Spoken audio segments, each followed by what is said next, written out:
classroom teacher at York House, which was also my primary and secondary school. So I taught with my former teachers, which was a little bit cool / weird. But most recently, I was a homeroom teacher at West Point Gray Academy, where I taught kindergarten and then grade 3 for the past 4 years. And then now I'm at Baker and Bloom, made the move over. So that's a nice little brief introduction on our speakers, and we're going to get started on the true and false segment. All right, so for our very first true or false segment or question, we will actually have a little poll pop up. So you guys will have the chance to answer true or false. And just a disclaimer, I would like to let everybody know that it's anonymous. Okay, so you don't have to worry. We won't see what you're actually thinking. We just kind of want to get a read of the room. So what are you guys thinking? Do you guys think that this question is true or false? Creative writing is all about emotions and descriptions of how one feels in any given situation. So I'll give you some time to think it through. So what do you guys think? True or false? Creative writing is all about emotions and descriptions of how one feels in any given situation. All right, so just to start things off, because we want to hear from our panel, Miss Lenore, would you like to start?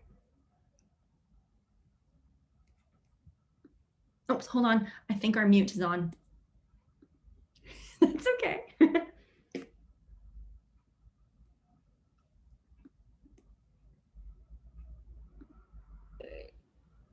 Okay, am I unmuted now? You're perfect. You're good to go. Okay, I'm such a Zoom Neanderthal. I'm so sorry. So anyway, I think the key word here is all about emotions.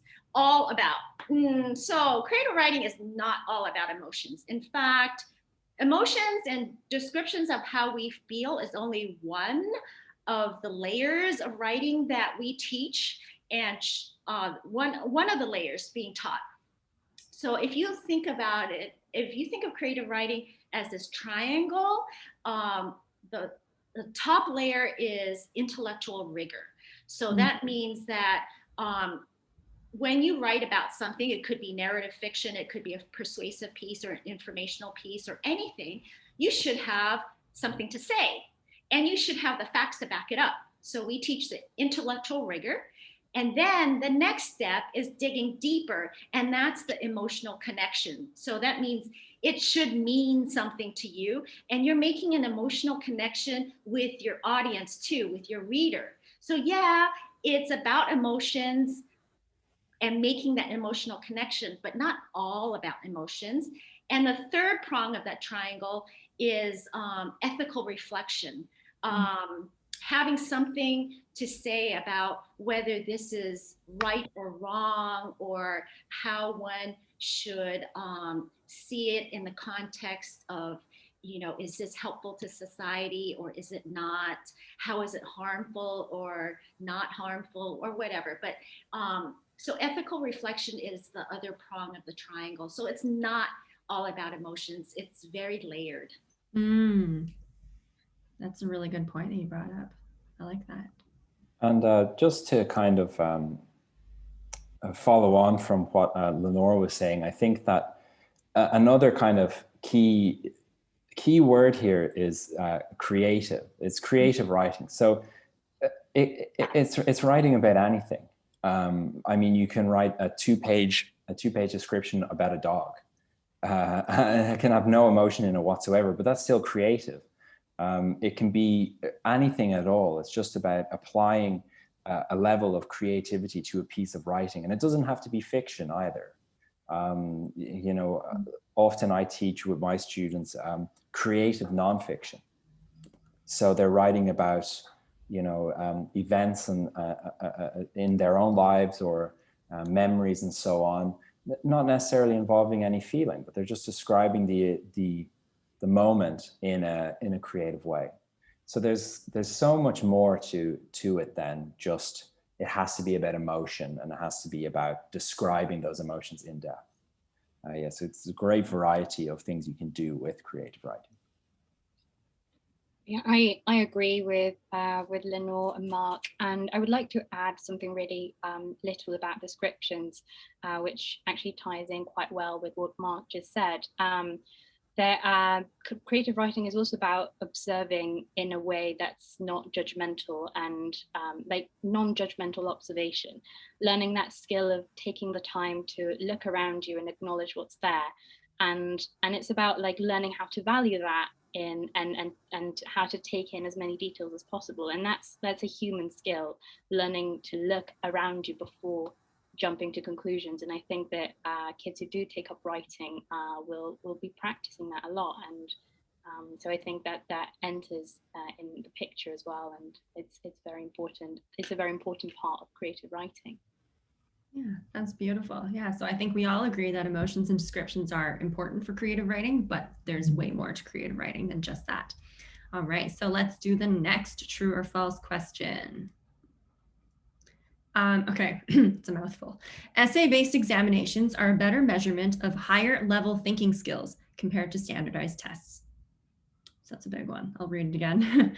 Essay-based examinations are a better measurement of higher level thinking skills than standardized tests. All right, how about Mark? We'll start with you. Sure. In this case, you know, I think essay-based examinations, they are a better a better measure of higher level thinking. I mean, the thing about standardized tests is that they are beneficial. They do serve a purpose. However, there's no flair. You know, you can't do anything exciting with a standardized test, and you don't really get a sense of the student through a standardized test, because often it's just memorizing something and being able to retain information and just repeat that information, you know. But with essay-based questions, you get to be creative, you get to be exciting. It's about, I always try to say to my students, it's about like, you want to wow your examiner.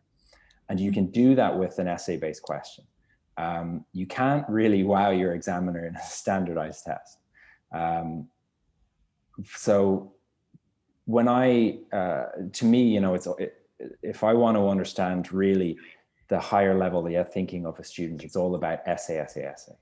You can get a lot more out of it than standardized testing. Yeah, I would like to say that I obviously agree again.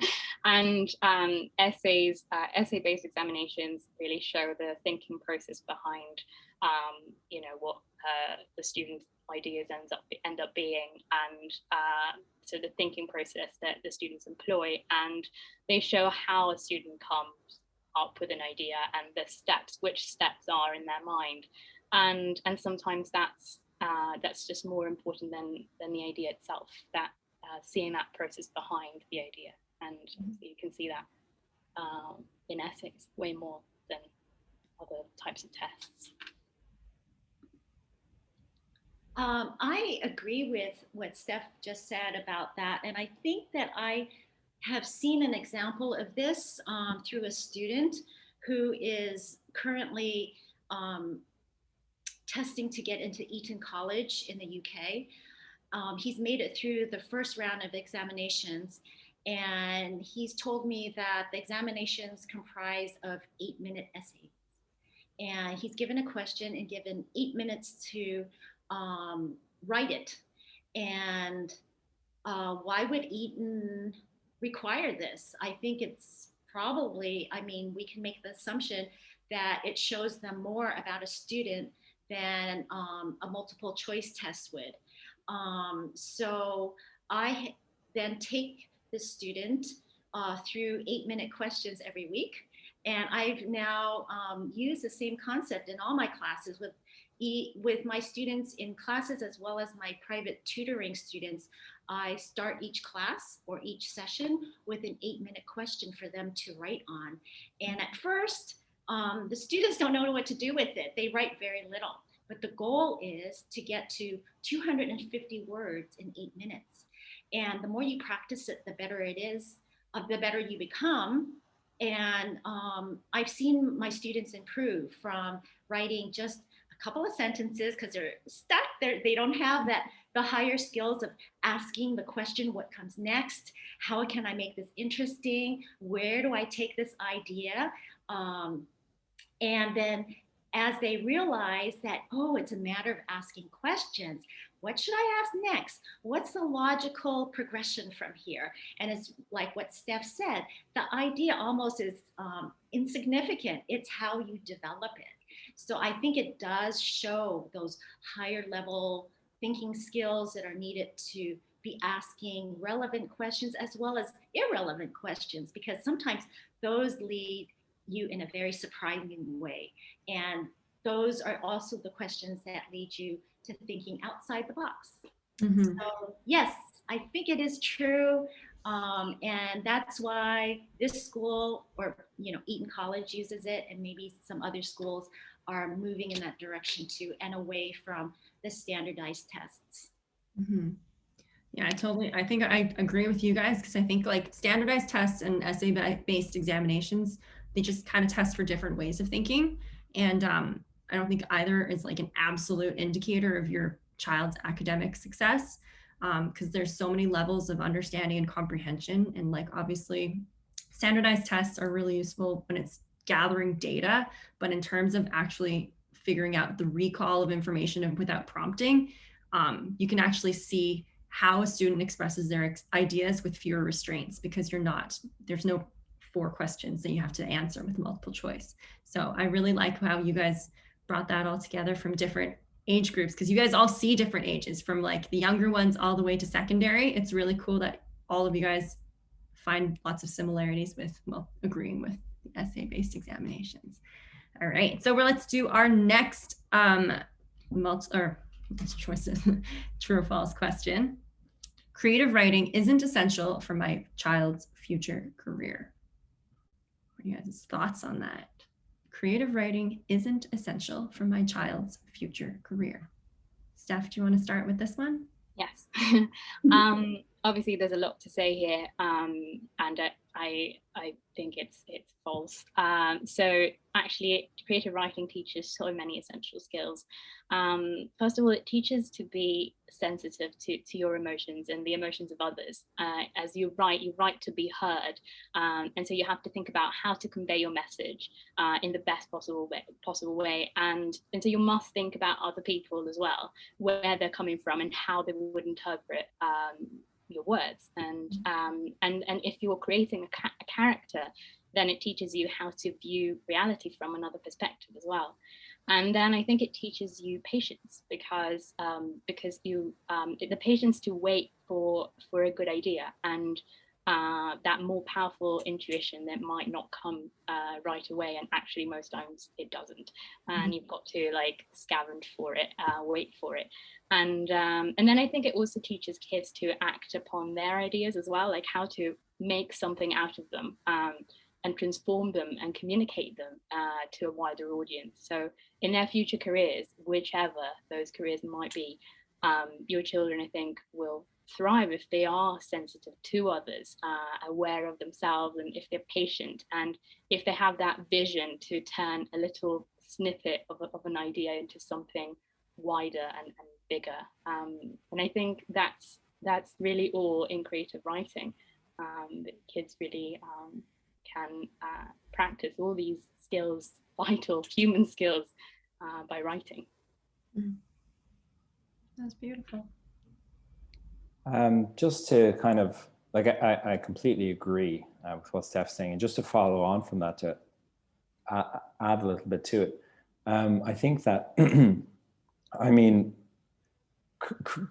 creative writing, when you're sitting down to write, I mean, it's teaching you persistence is a big thing with creative writing. Like it's not going to be, there are times when it's easy and it goes kind of well, but a lot of times it's work. And it's about working things out on the page. And that requires persistence, and it requires diligence. You know, if you ever read biographies of writers, and it's like they come to their desk, it's a job, you know, they're there every day, sitting down a couple of hours, they're working. And it requires, you know, yes, persistence, diligence, a real stick-to-itiveness that you can carry into any profession, any field, anything that your child wants to do in the future. you need persistence, you need diligence, you need that stick-to-itiveness to just keep trying and plugging away. And creative writing in a fun way, you know, can really teach you this. So I think it's massively important for everyone, no matter whether they want to be a journalist or they want to be an engineer or anything, to engage in, you know, creative writing and have fun and play and learn. Okay, I saw a question pop up. I'm just gonna take a really quick look. So how to ignite students' interest in creative writing, and useful and practical tips to share. So actually, just to link in this question with the child's future career, I know that when Lenore and I teach our grade 5, 6, we actually try to use a lot of like real life applicable situations, because I think creative writing sometimes gets like, there's so many different types of creative writing. That's something that we talk about. And so we try to include real life situations where they actually have to be creative, because like creative writing sometimes involves problem solving. So we've done a lot of like, we sit there upstairs and we talk about things that happen in our lives, and we're like, you know what, that would be a really great lesson. So we merge the lessons, like the lesson goals with kind of a real life scenario. So for instance, since we're doing persuasive writing right now, which is with all the writing details with creative writing, I had to get my visa and pick up my visa, but I had to talk about how I didn't want to go to Macau to activate it, because that would mean like my quarantine. And so we were talking about what are some different ways that we could convince the government to let me pass that mandatory quarantine and just let me have that access instead. So we turned that into a lesson with our grade 5, 6s, and they had to write persuasive letters using creative writing techniques and styles. So we're not, I think the good part for what we're doing is that we're using real life, like actual living moments, and not just telling a child to just, hey, write, because it's kind of hard. Sometimes they don't have that life experience, but once they actually get to physically experience something and do it instead of just write about it, it might be easier for them to get started. So Lenore, did you want to tag on anything about that with your classes? Sure, but can I answer the question? Oh, the Ignite one? Mm-hmm. Creative writing isn't essential for my child's future career. Mm-hmm. Okay, I got to be the contrarian here. Okay. It isn't essential. It's true. You know why? Because I spent 4 years every semester at Princeton trying to knock down the doors of that creative writing department, and they didn't open for me. I never took a creative writing course. I never went to a single writing seminar as a professional. I was instead invited to teach them. I was never a student in one of them. And yet I have made my career writing. So no, it is not essential, because they never let me in. But if they had let me in, I think that I would have been able to create like my better drafts, and maybe wouldn't have spent 7 years trying to get published, my first book published. Maybe it would have only taken half of that. I don't know. You still have to make multiple drafts, but maybe I would have gotten there sooner. I don't know. But no, it isn't essential, because I never took a creative writing course in my life, but I've taught so many. Okay, can I be a contrarian? But okay, to add on to using real life examples, so in persuasive writing, one of the things that I just finished today's class on the BNO visa. And I set up, we researched what it is first, and the history of colonialism here in Hong Kong, the Opium Wars, the BNO visa, when it was offered in 1997, and why they're now attaching this thing where you can actually go and live in Great Britain and become a citizen, and why not before, and all these things. So we've had really deep discussions about this, and now the hypothetical situation is your parents want to take the BNO visa and take the whole family to Great Britain, and you want them to stay, or reverse, that they want to stay and you want to go. So write a letter to your parents convincing them to agree with you. And that's what we did today. So we like to take these real life situations that are possibly contentious and troubling, and teaching them, you know, that triangle again: intellectual rigor, emotional connection, and ethical reflection to make their case. I like that. There's a lot of real life over there. All right. Can I add something very quickly? After what Lenore said, actually, I think I've slightly changed my opinion. And I would like to say that actually, I think that creative writing isn't essential for your children's future careers, but it teaches essential skills. That's, I think, what I think now. And then I would like to add one more thing that that's related to logical skills, like logical thinking, because we often always think about logic, like logical skills, how to develop logical skills in the context of science-based subject, which is, you know, fair enough. But actually, as Mark was pointing out, there's a lot of logical thinking going on, so much, in fact, in creative writing. You're always problem solving, trying to understand like how to tie different parts of a plot together, or how to best convey something in a way that that's linear, that makes sense. And so I think that just creative writing is another way of training that part of our brains. Not so, and logic can be, you know, you can find that, you can train that skill in many different fields, and this is one of them, where like you, even though it's not science-based, but you really do train your logical skills as well. As a writer, you're always having to solve problems, actually. So yeah, I wanted to add that as well. That's essential too. I think like what you talked about, logical thinking skills and conveying a message, is super important, because when you're writing, you're not necessarily writing to an audience that you know. It might be someone else that just picks up your story and reads it. So you have to make sure that you're communicating to a different, like, it's not just the population that you are thinking of. You have to be able to convey your message to a broad group of people with a range of interpretations. And so just to figure out how to do that, I think that takes with experience. And I think a lot of the time people, actually, no, I'll guide into the next question for the next true or false, because I think that will weave into a lot of, I don't want to give everything away right now. All right, so for our last and final true or false question, I think this is the one that gives a lot more of the applicable advice. So perfect. Oh, sorry, I forgot about this one. The atmosphere. That one's super important too, obviously, isn't it? So the atmosphere is important when you are writing. So this is the second last question. We still have one more. The atmosphere is important when you are writing. True or false? Lenore, would you like to start? Sure, but can you share the results of the poll? Like, how many trues are you getting? How many falses? Our tech end would probably be able to help out with that one. We haven't had anyone filling out the poll yet, so everybody. No participants? Not yet. Come on, guys, participate. Oh, excellent.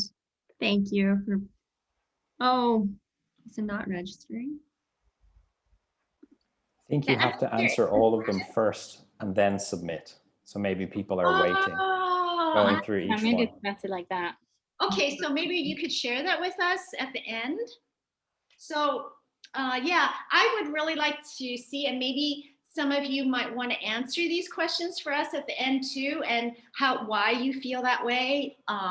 You know, atmosphere, creative writing, and some of the parents might also have things that they're already doing at home that creates this creative atmosphere for their children that they might want to share. So that would be really good. Okay, atmosphere is important when you're writing. Yeah. So in my classes, I conduct them in a workshop format. What is a workshop? I have no idea, since I was never in one, so I created my own. And basically, after they write their pieces. I'll have each of them, we do an author reading, and they'll read their piece aloud to the class. And I always have to remind them to read with pride in their work. And so after the reading, each student in turn gets to give the reader 2 stars and a wish. If there's no time, then just one student gives this feedback. And that means that they get say 2 things they liked about the piece and how they wish they had done it differently. And they have to be kind, be specific, and be helpful. So if their feedback doesn't meet the 3 criteria, for them to withhold it, to not give it, because it needs to move that writer toward a better piece for their next draft. So this is the atmosphere of respect. We respect all points of view. And if a child disagrees with their classmates, like say there's a question put out and the majority of the class or all of the class except for one, and this happens all the time, except for one student feels one way about the issue, I encourage that child not to change their minds, but to stick with what they really believe and write on it. And I then used it as a teaching moment to teach respect for the opposing point of view and to help the students explore that point of view too. And when it's an atmosphere that is safe like that, where they're not being judged, when they know that whatever they have to say will be respected and encouraged to be better and clearer and stronger, even when it disagrees with everyone else, then they feel freer to share. So yes, atmosphere is very important when you're writing.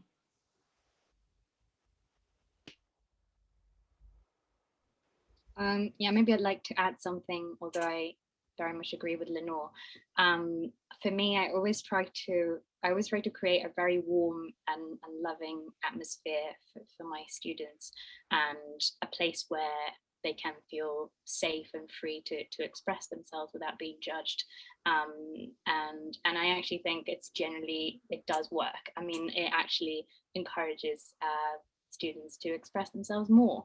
And I also think it's important that you, as a teacher or a parent, or that you genuinely care about what the students say and write, like, which I do in my lessons. In my lessons, I actually really want to know what they think or how they're going to write something. And I think that comes through, and they feel it. And expressing themselves is such a delicate thing, you know. So you want them to feel like they're in a place where they can do it, and where they're free to do it however they want to. So I think, yeah, atmosphere is very, very important when doing something creative, you know, especially. Yeah. Just to tag on to Steph's comment, I've had kids back in the past, especially like when I was a classroom teacher, they would come to me in grade 3 and I would be told that they can't write. And I'm like, I don't think so. I think they definitely have stories to tell. And it's kind of just your interpretation and like whether or not you give them that space. Sometimes you can't force a child to write in that moment. They might not write a lot, they might write a little, but they still are writing. So giving them that time and space, maybe a little journal at your own time when you're ready, you can write. And sometimes a lot of the time, the reason why kids can't physically write is because they're so worried about being perfect. And I've had that like with so many different children, they're just worried, I can't spell that word, so I can't write. I don't know how to do this, or they're constantly getting critiqued. Whereas right now we're talking about like the creation of a story. We're not talking about, is it perfect on the first try? So I'm always telling my kids, just write your story out first, and we can always go back through and edit. That editing part is part of the process, and it's not, so just getting them to have that comfort to feel like they can express themselves, like what Steph has said, just giving that's like the first step. We can't have anything else follow through unless they themselves feel comfortable. So you can provide them with all the comfort, but it's up to the child to feel the comfort first, and then they'll be able to express themselves. So I think that's my 2 cents. Yeah. All right. Mark, anything or? I think, like, I completely agree with what everybody's saying. Atmosphere is massively important. I know that, the first question we talked about how creative writing is not all about emotion and all that kind of thing. And I said, yes, it's not. It's about other things too, but sometimes it is about emotion. And it can be difficult, I'm sure, as we all know, to express ourselves sometimes. And people, children, students, whoever, they do use creative writing as an emotional outlet. And it's important that whether it's in the class, like when we're in the classroom as teachers or in the home, that the child feels comfortable to express themselves if that's what they need to do, if that's how they feel like they need to get their feelings out or whatever. And to do it in a non-judgmental environment, and in some cases to do it in an environment where they don't have to share it. It's not always about it's actually not always about sharing. It's just about, in some cases, it's about having an idea, having a feeling or whatever, putting it down on the page, and then sometimes putting it away.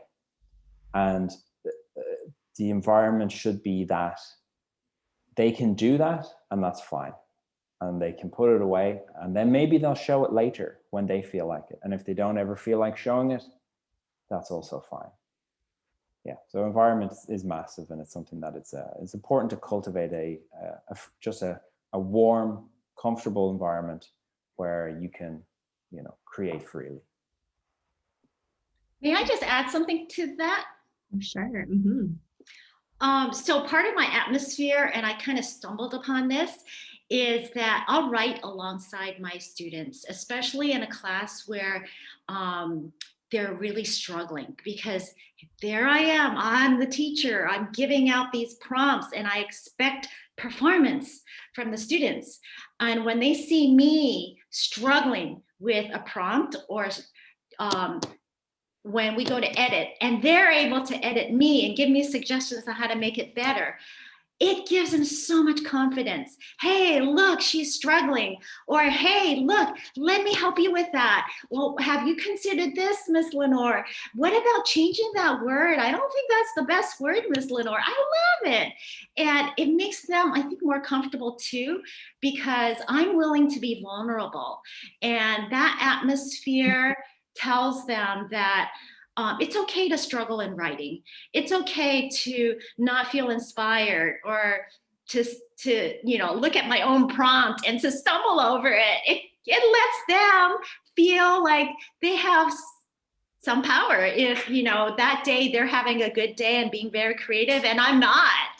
So, but I just stumbled over that. And I know that some of you have adopted that too, or were doing that all along. And I had to figure it out for myself, but the kids seem to really love that. And it's all part of the atmosphere of, we're in this together. Your editor, your teacher is not your adversary, but your advocate. Your advocate for helping you, and your team too, your classmates are in the same boat with you, and we're all going to make this a better draft. Yeah, can I add, actually, I've totally adopted this method from Lenore, and I think it's really helpful, and it's fun to write with the kids. Not all the time, of course, but sometimes it's just really fun, and it helps to feel like, as you were saying, we're all in this together. Actually, just this morning I had a class, and of course, I wasn't writing with the kids because I was just going around and just seeing what they were doing. But at some point, a kid asked me, why are you not writing? And I love that question because, of course, I wasn't writing because I was going around. but I love that question because it came from that place where I guess I hope that it came from a place where the kid was feeling like we were in this all together, and it was natural for him to think that I should be writing too alongside them. And I think that it's important to break that barrier sometimes, you're in it with them. And I took that from Lenore, and I think that's a really great way to just share something with the kids. Yeah. May I add something else now to that? Steph, I don't know if you've had this experience, and I know Mark. Whoops, what's that? I know Mark also writes alongside his students, but I would get so into it, I forget I'm in class. And then I hear this little voice, Miss Lenore, Miss Lenore. I'm like, where's that coming from? And I forgot completely that I'm in class. I'm writing away, and I said, oh, I could really use this in one of my chapters. Miss Lenore, help me. And I said, where? So I've had that experience too, where I get into my zone, I forget I'm in class, the poor kids. No, I love that you guys are using this like modeling system, because I think it's always really important to remember that these are kids, right? These are kids that we're working with. They need to see, sometimes they need to experience it. There's so many factors that help them build that understanding. So to see their teachers kind of go through all of the writings process steps with them, like whether it's like, oh, I'm feeling successful, I'm feeling like I'm maybe struggling a little bit, I'm confused, for them to see an adult experience those exact same emotions and then kind of problem solve through it, instead of realizing, not just being like, oh, they're perfect, they don't make any mistakes.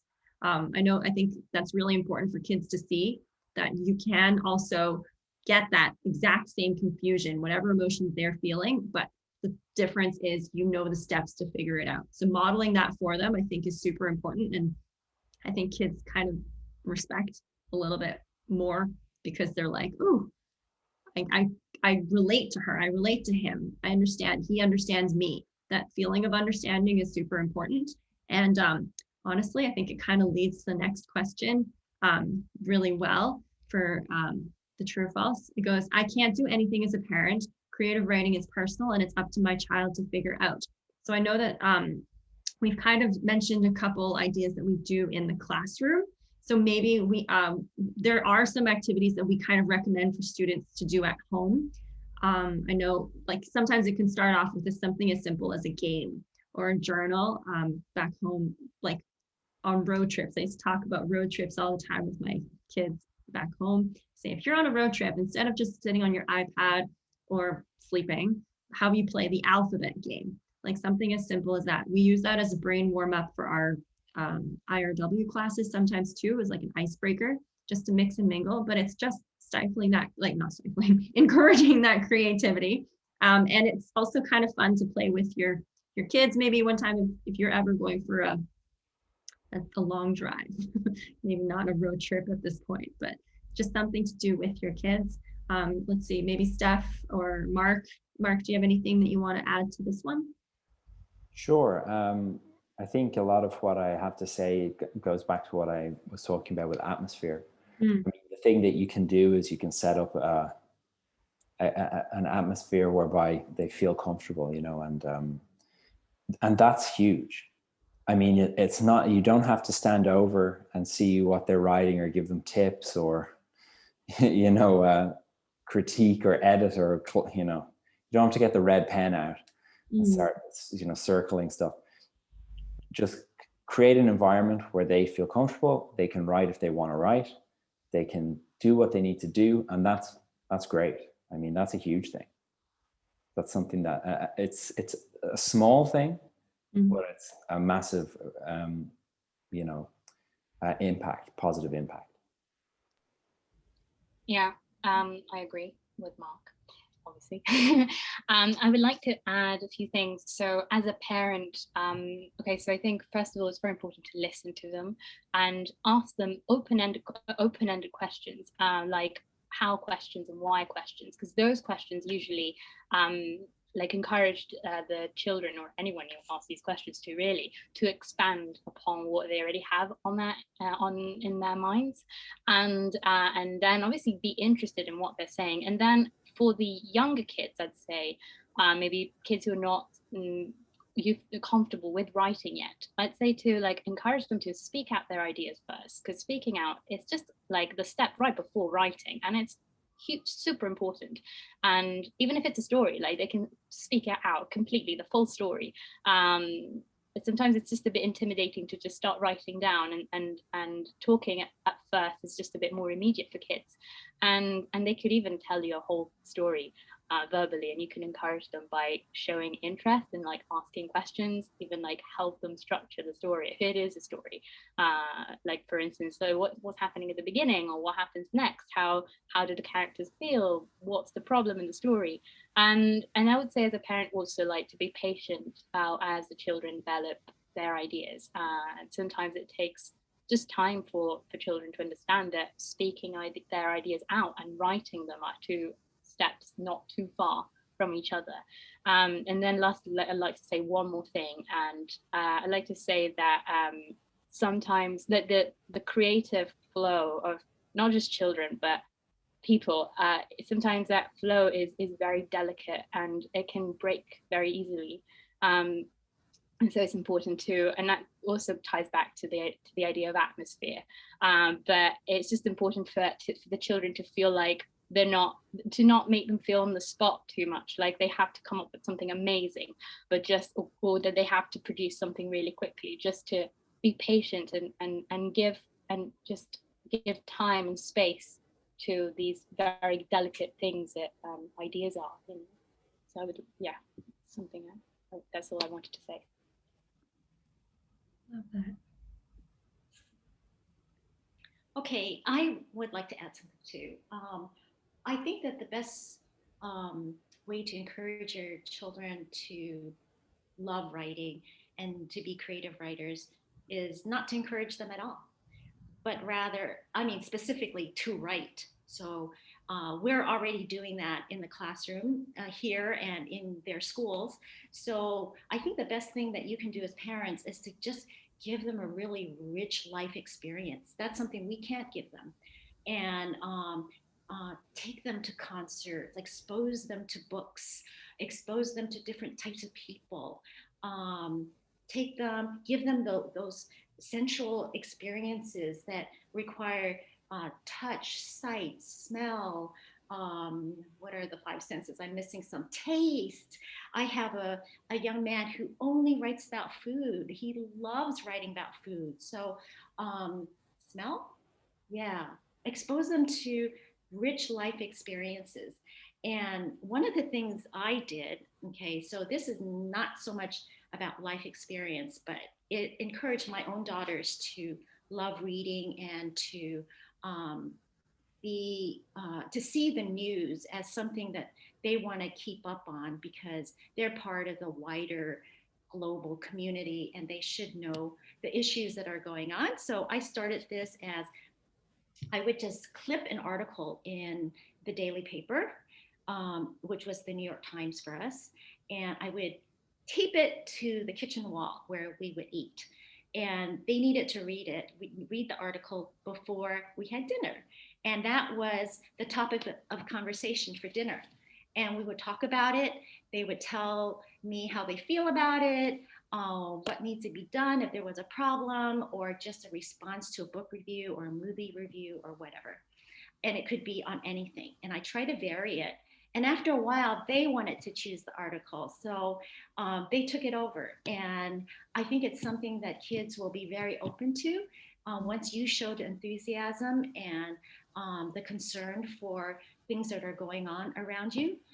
They will pick that up too. And they'll become very involved readers and will want to express an opinion. And once they start expressing that, they know that it becomes a responsibility and that they could affect change too through their writing, through projects and things like that. No, I really like what you said about pretty much there's a lot of things that I wanted to connect with, but my brain sometimes often forgets. So one thing that you talked about was like experience. And I think just giving the kids that exposure, and like if you're going on something like a hike, you could talk about that hike at the end of the day. You could ask them questions like, what did you enjoy the most? And then you could get that sensory, all the sensory descriptions just verbally. Then at least they're talking about it. And then when they actually have to write about all their five senses or whatever sense they're actually talking about that day, they have some kind of connection that they can root with.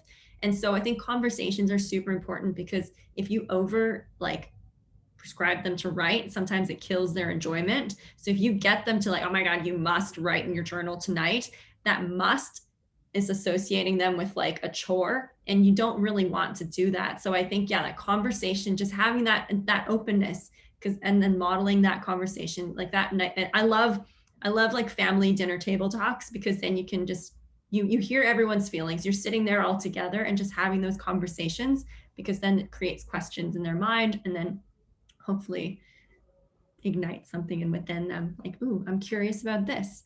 That curiosity, I think, is something that needs to be encouraged through conversation. Okay, so I'm just looking at the time real quick, and it is about 7 minutes left. And I know that we've opened up our Q&A, so let's just, I'm going to take a peek over here. Okay, so, oops, Jacqueline, thank you for your question over here. Oh, and so in the slide over here, if you have any questions, feel free to put it inside the chat box, and we will try to answer them within the next 6 minutes. So Jacqueline, I'm going to read your question out. So, question for all the teachers: what led you to love writing and become writers yourself?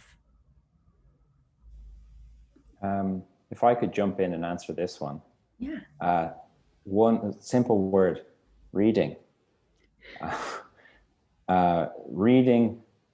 Reading, and then I thought, yeah, I could probably do this as well.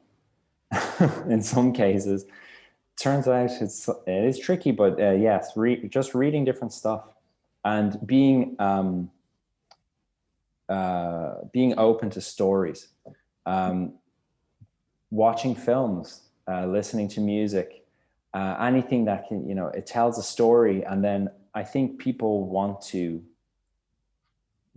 if you're around something long enough, then you kind of want to try it as well. So for me, it was just, yeah, reading, and then being